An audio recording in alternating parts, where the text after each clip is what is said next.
Bonsoir à tous et bienvenue dans cette édition du journal de 22 heures. Voici les principaux titres de l'actualité de ce 20 novembre.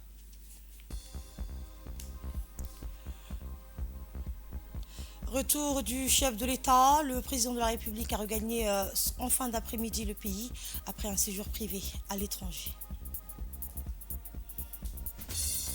La journée internationale de l'enfant, droit des plus jeunes à l'honneur, le Premier ministre s'exprime dans ce journal. Escalade meurtrière au Moyen-Orient, un raid israélien frappe Beyrouth, une victime côté israélien après un tir de roquette. Le président de la République est de retour au pays après un séjour personnel de 10 jours en France, une rentrée qui coïncide avec un moment crucial pour notre pays, marqué par des enjeux stratégiques. Dans ce contexte, Djibouti se projette avec ambition vers les défis du développement durable, un axe essentiel pour renforcer la résilience économique et sociale du pays. Eh bien, le retour du président de la République symbolise un regain d'énergie et d'engagement pour conduire ces efforts à leur pleine réalisation. Un moment clé donc où leadership et détermination seront les maîtres mots pour relever les défis qui attendent Djibouti sur la scène nationale et internationale.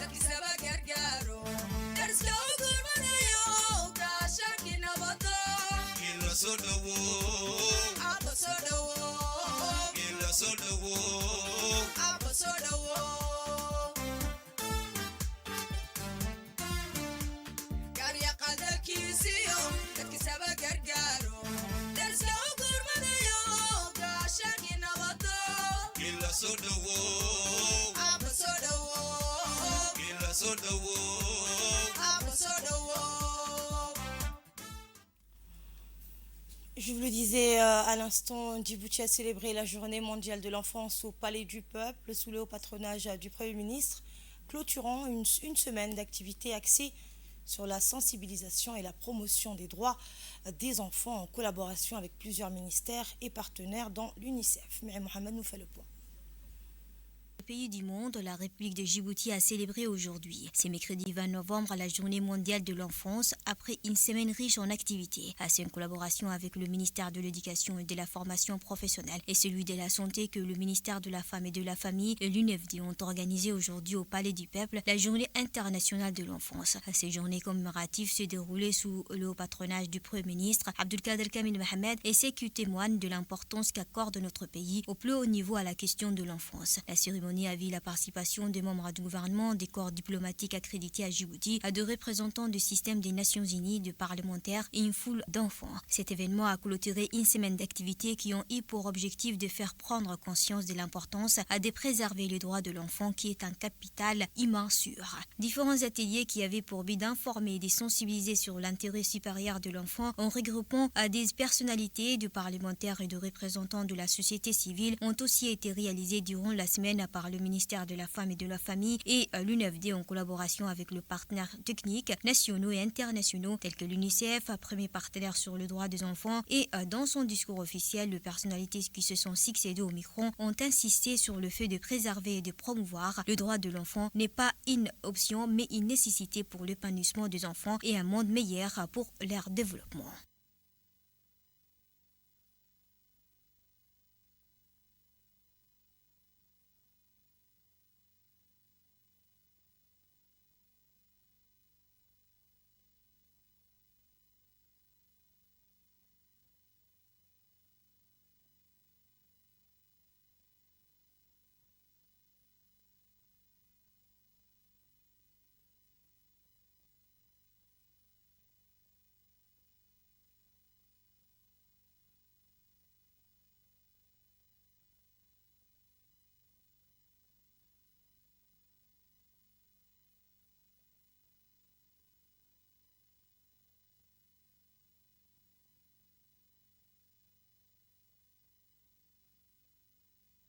C'est l'occasion vraiment pour les enfants djiboutiens de faire entendre leur voix et de partager leurs rêves et leurs préoccupations aussi. Et cette célébration est plus pertinente que jamais. Pourquoi ? Car nous vivons dans une époque de changements rapides et parfois très déstabilisants. Les enfants d'aujourd'hui grandissent dans un monde en constante évolution, façonné par des défis globaux tels que les changements climatiques par exemple, les conflits et aussi les inégalités. En tant que société, nous devons nous engager à écouter ces voix d'enfants et à comprendre leurs besoins et aspirations. Je peux dire, et ça c'est déjà mon 3e année ici à Djibouti, et nous avons fait des progrès significatifs dans la promotion des droits des enfants, surtout dans les secteurs de la santé, de l'éducation et aussi la protection. La ministre de la Femme et de la Famille, Mme Ousmane Aden, a rappelé que la préservation et la promotion des droits de l'enfant ne sont pas des choix, mais des impératifs pour assurer leur épanouissement et construire un monde meilleur pour les générations futures. On l'écoute. Nous réunissons aujourd'hui dans le cadre de la Journée internationale des droits de l'enfant, qui nous rappelle que la communauté mondiale a décidé, un certain novembre 1989, d'adopter la Convention des droits de l'enfant. Cet instrument juridique international a été très tôt ratifié par notre pays et ses principales dispositions ont été intégrées dans notre arsenal juridique pour la prévention, la protection et la promotion de l'enfance. Mes chers enfants, la Journée internationale des droits de l'enfant de 2024 appelle les adultes à écouter l'avenir. Soyez fiers de ce que votre pays, Djibouti, réalise pour vous, car non seulement nous vous écoutons, mais nous considérons surtout que vous êtes l'avenir de cette République et les forces vives de son avenir. En effet, sous la conduite de son Excellence M. Ismaël Omar Guelleh, nous avons mis en place une politique nationale de l'enfance, promulguée il y a 2 ans, qui met en place la promulgation du Code des mineurs, institue la protection des enfants, promue la santé de la mère et de l'enfant et bien évidemment met en place un système éducatif qui, du niveau du préscolaire jusqu'à l'université, cherche à construire un capital humain djiboutien capable de comprendre le monde, de développer la société et d'entrevoir l'avenir avec les meilleurs outils du savoir moderne. Bien plus, la plateforme numérisée de l'enfance mise en place commence à donner des résultats utiles en permettant à plusieurs intervenants institutionnels à l'Union nationale des femmes djiboutiennes de coordonner leur activité et moyens pour prévenir et traiter les violences qui frappent nos enfants. Mesdames et messieurs, chers enfants, le partenariat est au cœur de notre action en faveur de l'enfance. Aujourd'hui, nous avons atteint un nouveau palier dans la prise en charge des enfants. Nous sommes fiers de pouvoir continuer à compter sur l'appui de nos partenaires de la coopération bilatérale et multilatérale, chacun apportant ses compétences et ses ressources spécifiques. Prenons la parole à son tour. Le Premier ministre Abdelkader Kamel Mohamed a souligné l'importance de ces engagements et a réaffirmé la volonté du gouvernement de garantir des conditions de vie optimales pour tous les enfants du pays dans un environnement propice à leur développement. Nous l'écoutons. Chers enfants, aujourd'hui nous célébrons la Journée internationale de l'enfant, un moment important pour nous rappeler que chaque enfant, sans distinction, est au cœur de notre engagement politique. Le thème choisi par l'UNICEF cette année, « Écoutons l'avenir, défendons les droits de l'enfant », résonne comme un appel puissant. Nos enfants sont notre avenir, notre espoir, et ils méritent de grandir dans un environnement sûr, sain et stimulant où leurs rêves peuvent se réaliser. Nous devons écouter leur voix, les soutenir et leur garantir un cadre de vie qui leur permette de s'épanouir. En soutenant les enfants aujourd'hui, nous érigeons les fondations d'une société plus inclusive, plus juste et plus équitable de demain.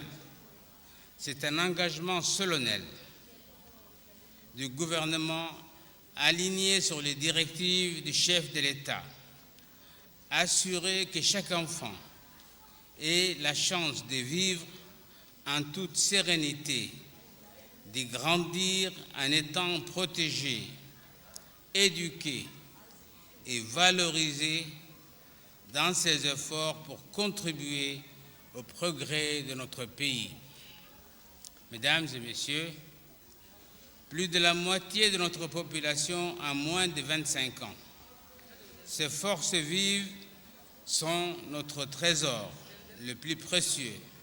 Pour cette raison, le gouvernement continue de développer et de renforcer le cadre juridique en faveur des enfants. Nous avons mis en place un programme et politique spécifique visant à garantir leur croissance, leur éducation, leur pleine inclusion dans la société. Nous nous engageons à offrir un système éducatif renforcé où chaque enfant, sans exception, aura les mêmes chances de réussir. Il est de notre responsabilité de garantir les droits fondamentaux énoncés dans la Convention internationale des droits et de l'enfant, le droit à la vie, à la santé, à l'éducation, le droit de vivre à l'abri de toute forme de violence ou d'exploitation sont des priorités absolues pour notre gouvernement. Au Qatar, le 3e sommet arabe des PME a été l'occasion pour le ministre de l'Économie et des Finances, Ilyes Moussa Doualé, de renforcer les liens régionaux lors d'une rencontre avec Dr Rola Dashti, secrétaire exécutif de l'UNESCO. Des discussions constructives ont porté sur des thèmes essentiels, transformation numérique, inclusion financière et soutien aux jeunes entrepreneurs. Une coopération qui promet des annonces majeures, notamment lors de la prochaine visite de Dr Dashti à Djibouti, un partenariat ambitieux tourné vers l'innovation et le développement durable. Aujourd'hui, une rencontre a eu lieu à l'hôtel des officiers de Djibouti, marquant un nouveau chapitre dans la coopération entre Djibouti et les États-Unis. Le ministre de la Défense, Hassan Omar Mohamed, accompagné du chef d'état-major général des armées, le général de corps d'armée Zakaria Cheikh Ibrahim, ont reçu Mme Cynthia Kertz, la nouvelle ambassadrice des États-Unis auprès de la République de Djibouti. Lors de cette première visite de courtoisie, les échanges ont permis aux deux parties de renforcer leurs liens et de discuter de la situation sécuritaire dans la région. L'accent a été mis sur le rôle stratégique de Djibouti dans la stabilisation de la Corne de l'Afrique, notamment à travers sa participation active à la mission de transition de l'Union africaine en Somalie. Les discussions ont également été l'occasion de réaffirmer l'engagement commun des deux pays à développer une coopération toujours plus forte, notamment dans le domaine de la sécurité. Et la rencontre s'est conclue sur une poignée de main symbolique, laissant entrevoir de futures collaborations rapprochées entre Djibouti et les États-Unis. Et nous repartons à Doha où le ministre de la Communication, des Postes et des Télécommunications, Radouane Abdullahi Bahdon, a pris part au congrès régional de la téléphonie mobile M360, un événement phare pour l'avenir des technologies comme l'IA, la SG et les infrastructures, la 5G et les infrastructures numériques. Dans le cadre du programme ministériel, il a échangé avec des leaders du secteur sur des sujets cruciaux tels que la réglementation et la confidentialité des données. Par ailleurs, des discussions bilatérales ont permis d'explorer un partenariat avec le Qatar, notamment sur la fracture numérique et la coopération médiatique. Un déplacement stratégique qui témoigne de la volonté de Djibouti de s'imposer comme un acteur clé des transformations numériques régionales. Djibouti et la Libye ont renforcé hier leur coopération en décentralisation et gouvernance locale lors d'une rencontre à Tripoli. La suite dans cette séquence. 19 novembre, le ministre chargé de la décentralisation de la République de Djibouti, Kassim Haroun Ali, a été reçu à Tripolis par son Excellence M. Abdelhamid Ad-Dabeiba, Premier ministre du gouvernement de l'Union nationale de Libye. Cette rencontre s'est déroulée au siège de la primature libyenne. À cette occasion, le ministre délégué chargé de la décentralisation de Djibouti a remis une lettre officielle de son Excellence, le Premier ministre Abdelkader Kamel Mohamed, en présence de M. Badr al-Din Atoumi, ministre libyen du gouvernement local. Les discussions ont porté sur plusieurs axes de coopération stratégique, notamment le renforcement de la coopération en matière de la décentralisation et de l'administration locale, un domaine clé pour le deux pays dans leur quête d'une gouvernance plus efficace et inclusive. Cette rencontre constitue une étape significative dans les relations entre Djibouti et la Libye. Elle reflète la volonté commune de deux pays de relever ensemble le défi partagé et de tirer parti des opportunités de développement. Les échanges ouvrent également la voie à une coopération renforcée dans le domaine stratégique, notamment la décentralisation, reconnue comme un levier essentiel des progrès économiques et sociaux. Autre information, la Direction générale des impôts et le PNUD ont lancé aujourd'hui une formation pour renforcer les capacités fiscales et promouvoir les objectifs de développement durable. Les détails dans ce reportage. Des impôts en partenariat avec le programme des Nations Unies pour le développement a lancé aujourd'hui une formation de grande envergure sur la fiscalité internationale sur l'objectif de développement durable. Cet événement qui s'est tenu aujourd'hui à l'hôtel Best Western Premium s'inscrit dans le cadre du projet Tax, une initiative ambitieuse visant à renforcer les capacités nationales pour une fiscalité plus efficace et équitable tout en contribuant à la réalisation des objectifs de développement durable sur le thème une éducation de qualité et une réduction des inégalités. La cérémonie d'ouverture a réuni plusieurs personnalités de haut rang, dont le directeur général de la Direction générale des impôts, M. Mohamed Moussa Roblé, et le représentant adjoint du PNUD, ainsi que plusieurs cadres des ministères sectoriels concernés. Le projet Tax mis en œuvre à Djibouti se concentre sur la modernisation du système fiscal par le biais de réformes d'initiatives destinées à accroître l'efficacité des recettes fiscales tout en garantissant l'objectif de développement durable sur le thème d'éducation de qualité et de réduction des inégalités. Cette formation représente un volet clé de cette initiative, offrant aux participants l'opportunité de se familiariser avec les meilleures pratiques en matière d'objectifs de développement durable. Écoutons un extrait du discours prononcé par le représentant adjoint du PNUD à Djibouti. C'est un plaisir pour moi de vous accueillir au nom du PNUD à l'occasion de cette cérémonie d'ouverture pour l'atelier dédié à l'évaluation de l'alignement de la politique fiscale de Djibouti, notamment sur l'objectif de développement durable 10. Je tiens aussi à exprimer ma profonde gratitude à la Direction générale des impôts et au ministère du Budget pour leur engagement constant et leur collaboration continue dans ce processus stratégique. Comme nous le savons tous, la réduction des inégalités, qui correspond à l'objectif développement durable 10, est un objectif fondamental qui appelle des actions concertées pour garantir une croissance inclusive et équitable. Je voudrais également saluer ici le gouvernement djiboutien qui a démontré sa détermination à promouvoir une société plus égalitaire et conformément au plan de développement national Djibouti ici et la vision Djibouti 2035. Je tiens aussi à souligner que l'alignement de la politique fiscale sur cet objectif est crucial pour redistribuer les ressources de manière efficace et deuxièmement pour créer des opportunités pour tous, en particulier pour les groupes les plus vulnérables. Mesdames et messieurs, le plan national de développement de Djibouti intègre des cibles ambitieuses pour réduire les inégalités de revenus et améliorer les conditions de vie. Toutefois, il est impératif de poursuivre les efforts visant à optimiser les politiques fiscales pour atteindre ces résultats. Une politique fiscale équitable est l'un des leviers les plus puissants pour réduire les disparités économiques et renforcer la cohésion sociale. Et voici maintenant le mot du directeur général des impôts.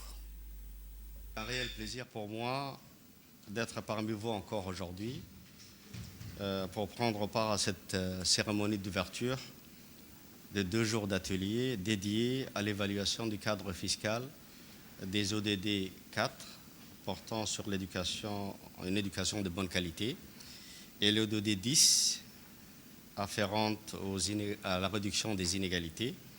dans le cadre du projet Tax for SDGs en collaboration avec le PNUD. Comme vous le savez, ces deux ODD qui font l'objet de notre rencontre aujourd'hui et demain complètent la liste des 17 ODD adoptés par l'ONU par la quasi-totalité des pays en septembre 2015 et qu'il faudra atteindre d'ici 2030 pour éradiquer la pauvreté, protéger la planète et garantir la prospérité pour tous. Mesdames et messieurs, c'est d'ailleurs à ce titre que le plan Engagement Pays, document à l'initiative de ce projet, a rassemblé les priorités nationales de Djibouti en vue de bénéficier d'un financement de développement auprès du PNUD portant sur les ODD en mettant un accent particulier sur la fiscalité. La crise sanitaire auquel nous étions amenés à y faire face hier, qui a eu pour corollaire un tarissement de l'aide au développement dans les pays du Sud. Et dans l'actualité également, la Commission nationale des droits de l'homme a visité le commissariat de police de Balbala et la brigade de gendarmerie de PK12 Nord pour évaluer les conditions de détention et promouvoir le respect des droits humains conformément aux normes internationales. Mais Mohamed nous en dit plus.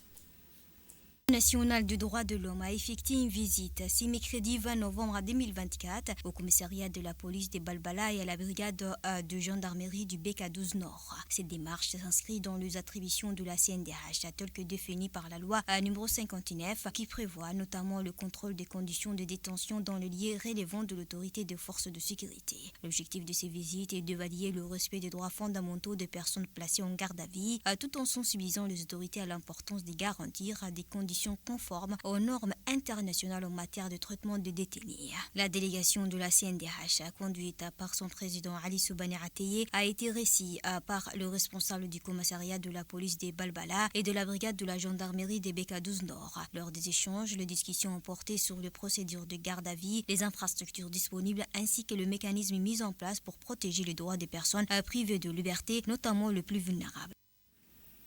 Dans le cadre des réformes pour moderniser l'administration publique, le CECRA, en collaboration avec les ministères concernés, a organisé une session de formation à l'ISABIE. Cet atelier destiné à renforcer les compétences des cadres régionaux a réuni plusieurs responsables, dont le préfet de la région, le président du conseil régional et des représentants ministériels.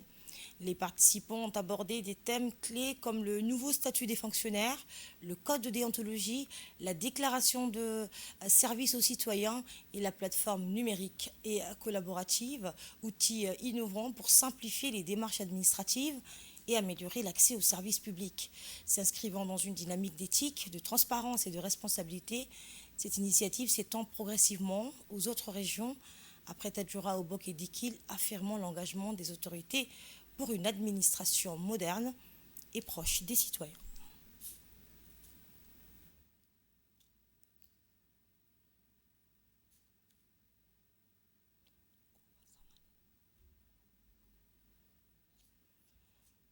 Écoutons un extrait du discours du préfet de la ville d'Ali Sabieh, Abdelmalik Mohamed Benoïta.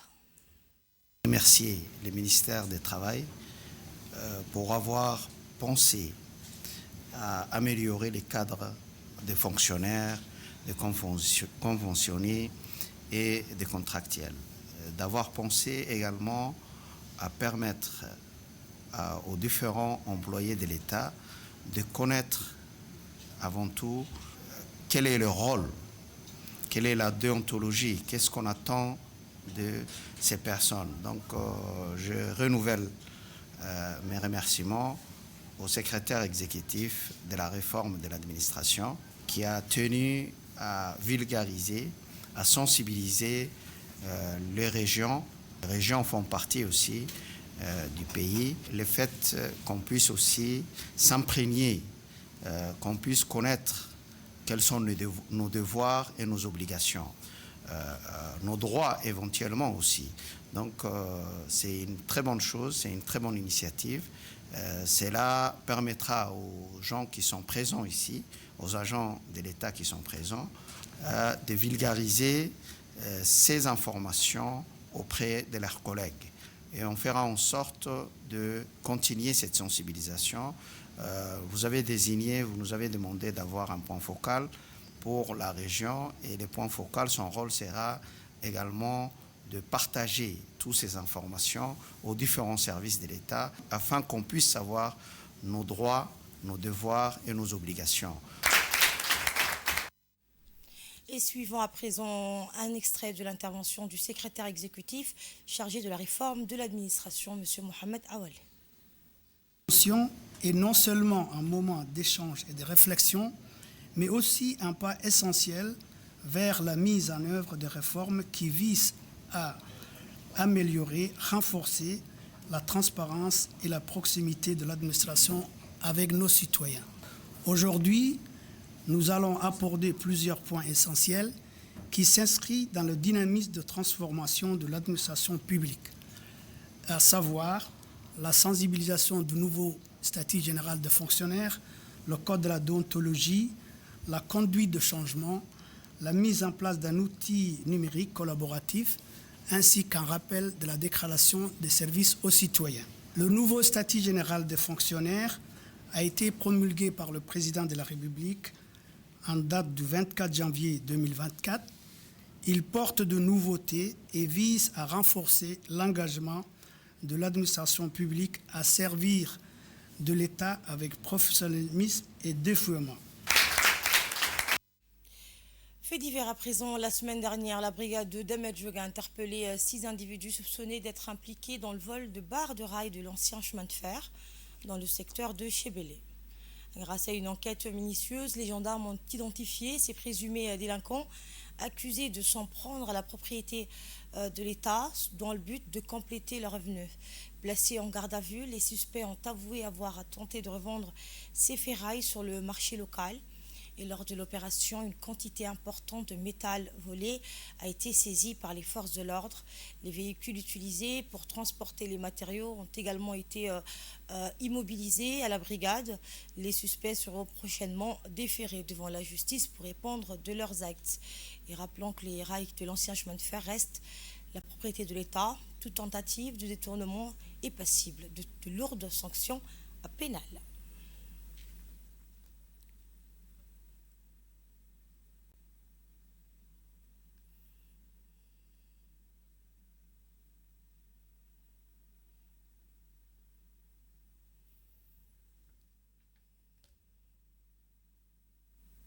En bref, et en image à Tadjoura, la première journée régionale de natation a marqué un tournant pour les jeunes nageurs de la région.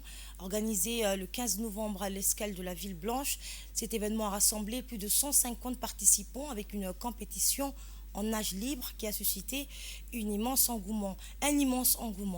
Et bien après 2 années d'absence, ce championnat signe le grand retour de la natation régionale, grâce à l'implication de la préfecture, des élus locaux et des responsables éducatifs. Une réussite saluée par la Fédération djiboutienne de natation qui promet de belles perspectives pour ces jeunes athlètes. Un vrai souffle nouveau pour le sport à Tadjoura. Au Liban, plusieurs bases de patrouille de la FINUL ont été visées par des attaques, blessant 4 soldats, dont un dans un contexte de violents affrontements entre le Hezbollah et l'armée israélienne dans le sud du pays. Vous frappez le centre de Beyrouth, faisant au moins 5 morts, à l'heure où un tir de roquette de la résistance du Hezbollah libanais a coûté la vie à une femme en Israël, une guerre qui ne montre aucun répit. En soirée, au moins 5 personnes ont péri dans une frappe contre le quartier densément peuplé qui abrite des déplacés venus, a indiqué le ministère libanais de la Santé. Le secteur touché est situé à environ 400 mètres du Grand Seraï, siège du Premier ministre, et à proximité d'une zone où se trouvent des ambassades. Des ambulances, sirènes hurlantes se sont précipitées sur le lieu à la frappe ennemie a visé les environs. La résistance du Hezbollah continue de tirer quotidiennement des roquettes sur Israël. L'équivalent israélien de la Croix-Rouge a indiqué que 10 blessés avaient été évacués de l'immeuble touché par la roquette. Et c'est la fin de cette édition. Merci de votre fidélité.